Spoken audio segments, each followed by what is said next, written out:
Edutainment Studios welcomes you to Autism Spectrum Disorder, Beginning to Understand. This module is part 6 of a 9-part series. Autism is not a single disorder, but a spectrum of closely related disorders that have a shared core of symptoms. Every individual on the autism spectrum has some degree of difficulty with social interaction, empathy, communication, and flexible behavior. However, the level of disability and the combination of symptoms varies tremendously from person to person.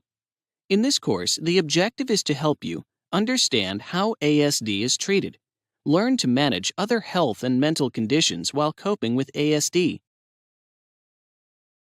There is no cure for autism spectrum disorder, and there is no one-size-fits-all treatment. Therapies and interventions are designed to remedy specific symptoms and have been proven to substantially improve those symptoms. The ideal treatment plan coordinates therapies and interventions that meet the specific needs of the individual person.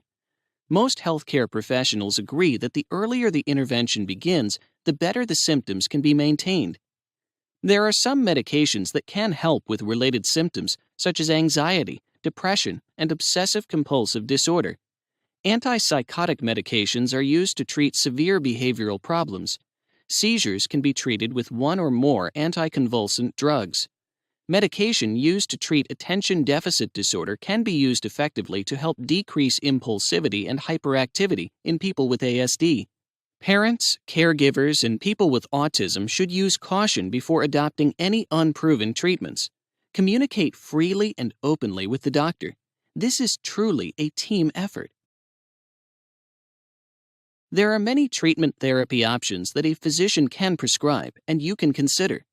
Behavior and communication therapy programs address the range of social, language, and behavioral difficulties associated with ASD.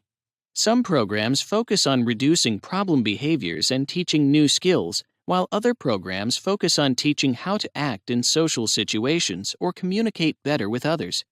Applied Behavior Analysis, or ABA, can help you learn new skills and generalize these skills to multiple situations through a reward-based motivation system. People with ASD often respond well to highly structured educational programs. These programs are typically successful when they include a team of specialists and a variety of activities to improve social skills, communication, and behavior. Preschool children who receive intensive, individualized behavioral interventions often show good progress. Parents and other family members can learn how to interact with those with ASD in ways that help promote social interaction skills, manage problem behaviors, and teach daily living skills and communication. Depending on your needs, it could be beneficial to involve other specialists. A speech therapist to improve communication skills, an occupational therapist to teach activities of daily living, and a physical therapist to improve movement and balance are a few that can help with this disorder. In addition to autism spectrum disorder, children, teens, and adults can also experience other medical or mental health issues. Children may display signs of other medical issues such as epilepsy, sleep disorders, limited food preferences, or stomach problems. Ask your doctor how to best manage the different conditions together. Teens and young adults with ASD have difficulty understanding the changes in their body as they transition to adulthood. Also, social situations can become increasingly complex in adolescence as there is less tolerance for individual differences.